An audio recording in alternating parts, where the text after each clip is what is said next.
ده اسامه فيصل. ماشي. لما بقول معلومه هنا ببقى جايبها من بق مسؤول، لكن ما اعرفش كابتن شوبير انا اطلع اقول اسامه فيصل الاهلي فتح قنوات اتصال معاه، يطلع يقول لك ما فيش اسامه فيصل خالص، لكن في كوكا متبني كوكا، احمد حسن كوكا، وانا بقول لك ما فيش احمد حسن كوكا نظرا لهروبه من النادي الاهلي. طب الجزئيه الثانيه، هو بيقول لك ما فيش اسامه فيصل. طيب انا النهارده هقول لك في اسامه فيصل ومين اللي متواصل ووصل لحد فين. اسامه فيصل، ملف اسامه فيصل مع وكيل لاعبين مقرب من الاداره الحمراء وهو نادر شوقي، وهو اللي بيتواصل مع سياده اللواء اشرف نصار. والكلام ايه؟ قبل ما انت تخش بتقلك كنادي اهلي بتخلي حد موجود، ايه الاخبار؟ طب نعمل ايه؟ طب نسوي ايه؟ طب ما نخليها كذا؟ طب اللي يمشي كذا؟ وتقعد تهندل الصفقه قبل ما تيجي تقول لي كابتن الخطيب ده ممكن يجي بالشكل الفلاني وحكايه وروايه وكلام بالشكل ده. وصلوا لايه؟ اداره البنك الاهلي عايزه 1 من 3 او 2 من 3 زي ما انت تقول لهم. عبد القادر، رضا سليم، كريم فؤاد. عبد القادر، رضا سليم، كريم فؤاد، وبالترتيب كده. قال لك ممكن عبد القادر وفلوس، ممكن رضا سليم وفلوس، ممكن كريم فؤاد وفلوس، بس انتقال نهائي. انتقال نهائي، مش انتقال اعارات مثلا، واي مبلغ نتفق عليه.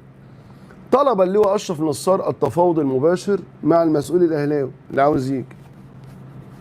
قال لك الجهاز الفني عندي عاوز حد من الثلاثه دول، عاوز حد من الاجنحه، عاوز دعم الاجنحه، فشوف مين اللي مقبول عندك، والثلاثه اللي بيلعب فيهم كريم فؤاد، وعندك رضا سليم واحمد عبد القادر، واحنا عندنا استعداد.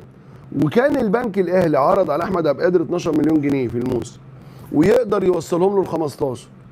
طب اسامه فيصل عرض على اداره البنك الاهلي التنازل عن 4 مليون جنيه، ماشي، لتسهيل انتقاله الى اللي هي المقدم تعاقد بتاعه تقريبا او حاجه يعني، الى النادي الاهلي.